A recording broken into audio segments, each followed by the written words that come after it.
Good afternoon. How are you diddling?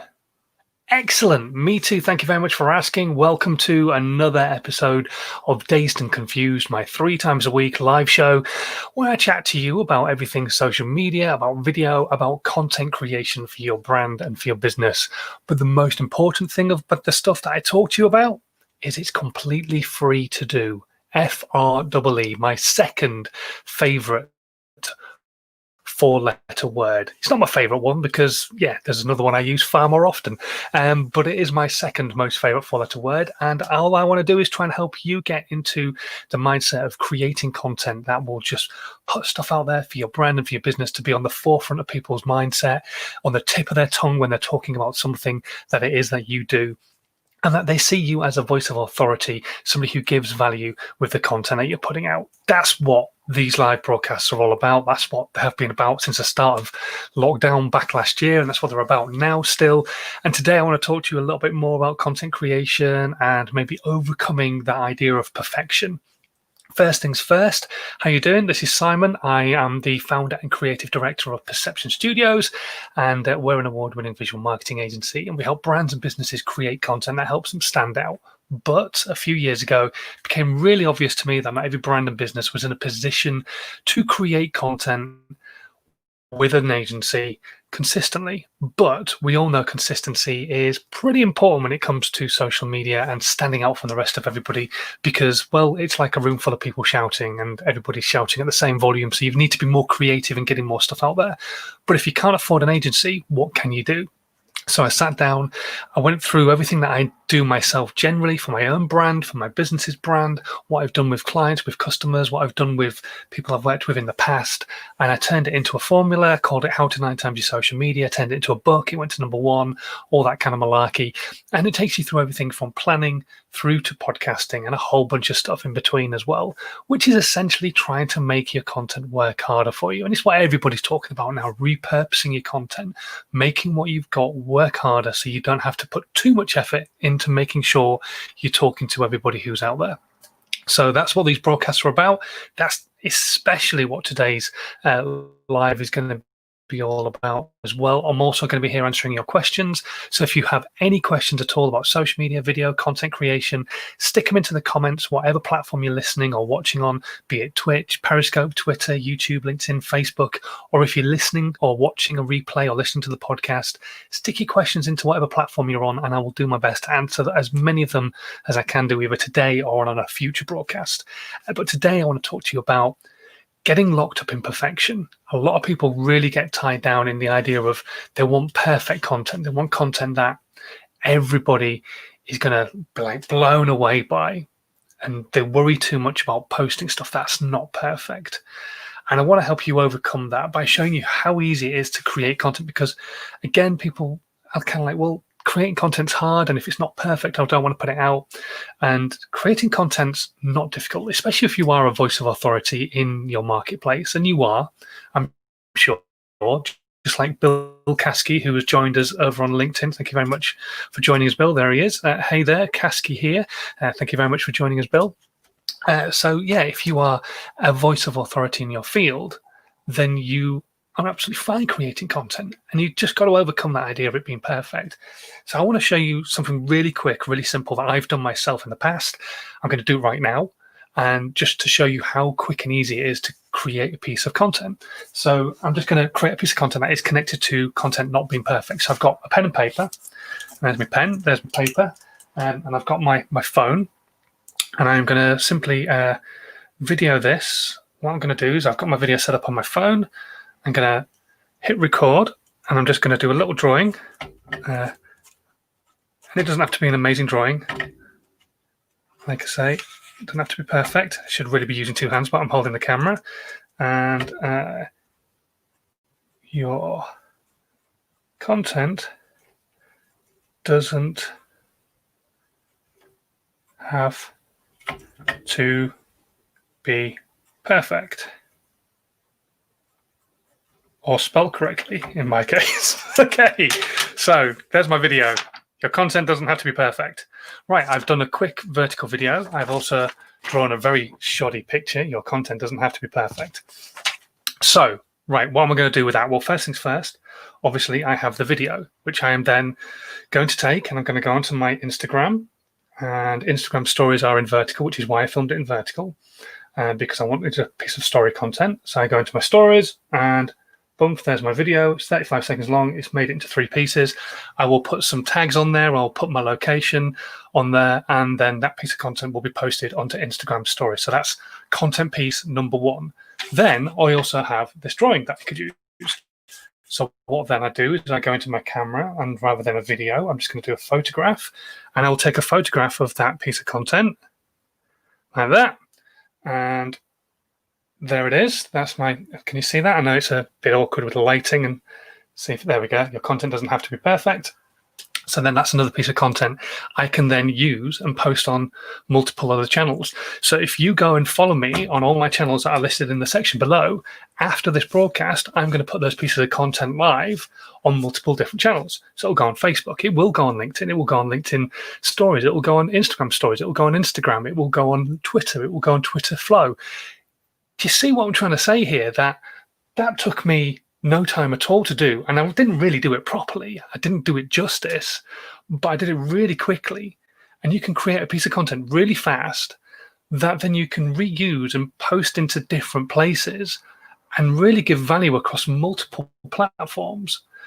Now, I know it's nice to create content that is specific to each platform.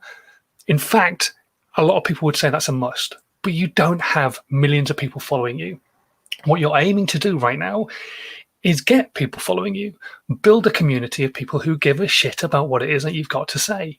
And so if you can overcome that element of it needs to be perfect, and actually, is the message good enough? And in that point, the message is strong enough, hopefully, then it doesn't matter how perfect that piece of content is.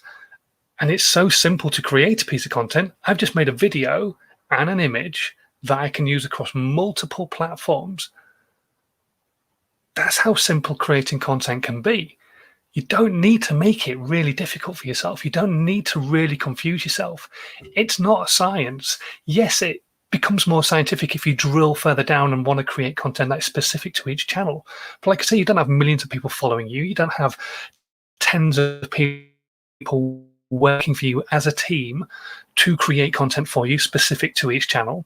So just do what you can do to make content going forwards. So today my content is all about, it doesn't need to be perfect, you just need to be creating content. So that piece of content will tie perfectly into my message. What could you do with your message that's going out today or this week or this month? What is your message? Take a look back at your marketing plan. If you don't have one, maybe now is the time to start thinking about putting one together. But what is the message you should be talking about in your marketing plan? And then just create some really quick, simple pieces of content that you can use across multiple channels. Yes, it's nice if it's polished. Yes, it's nice if you've got lovely lighting behind you. If I was green screened and you didn't see the curtains and all that kind of stuff.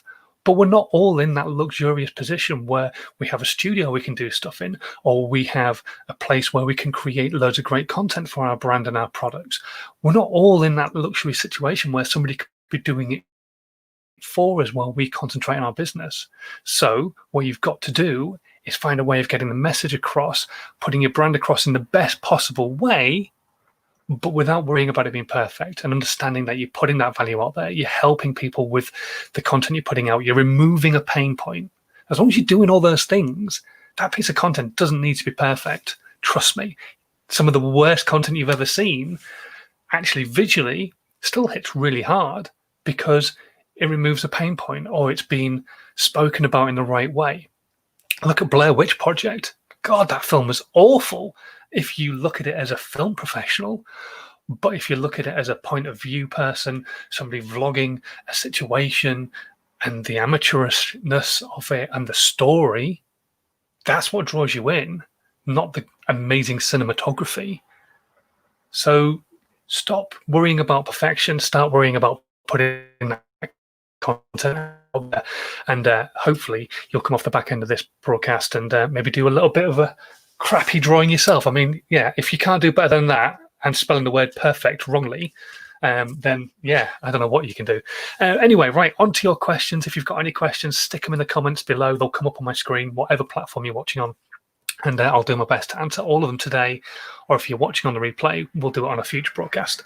Okay, so one of the questions I've had come through before the live was through from Kate, who says she's experimenting with Facebook ads to get people to sign up for a free resume writing webinar. I've set criteria for a fairly broad audience and started with a small budget for a 5-day pilot.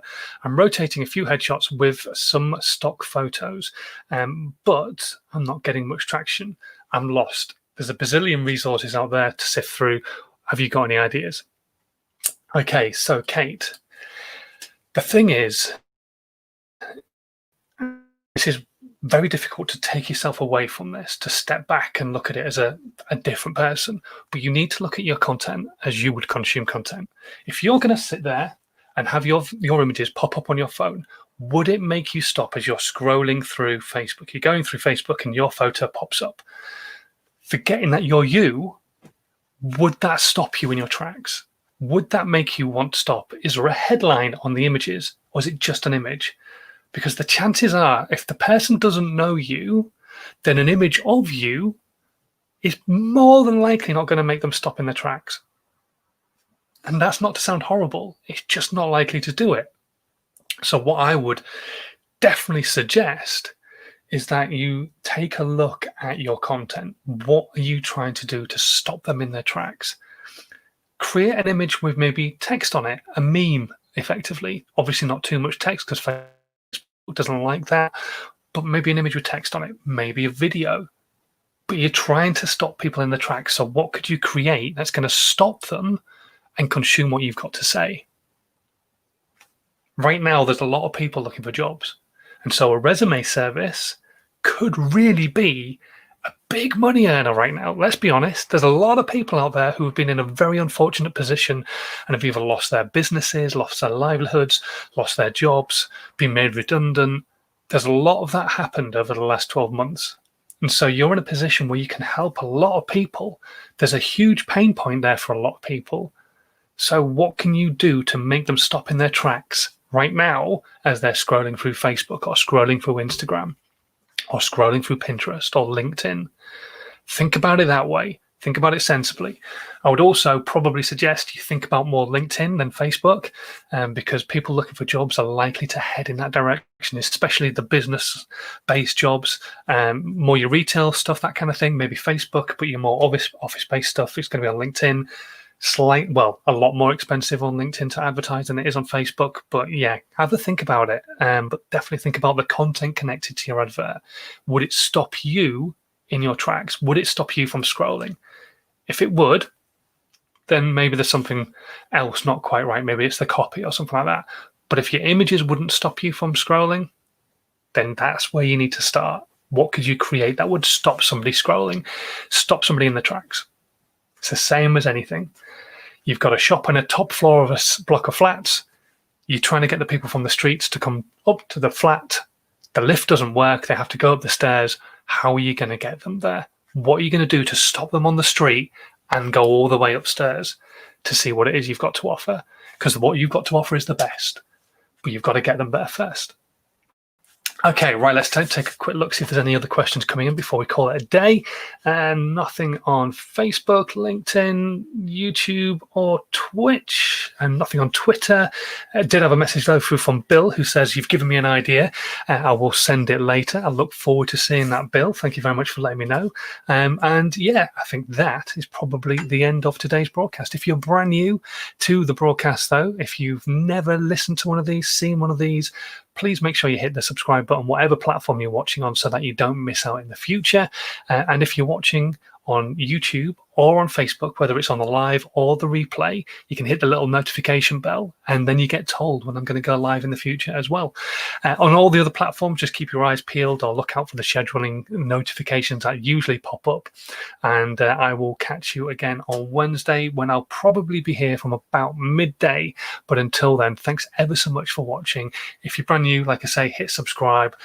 If you've got any questions at all, stick them into the comments if you're watching on the replay, and I will see you on Wednesday. But until then, please continue to stay safe and have a good one.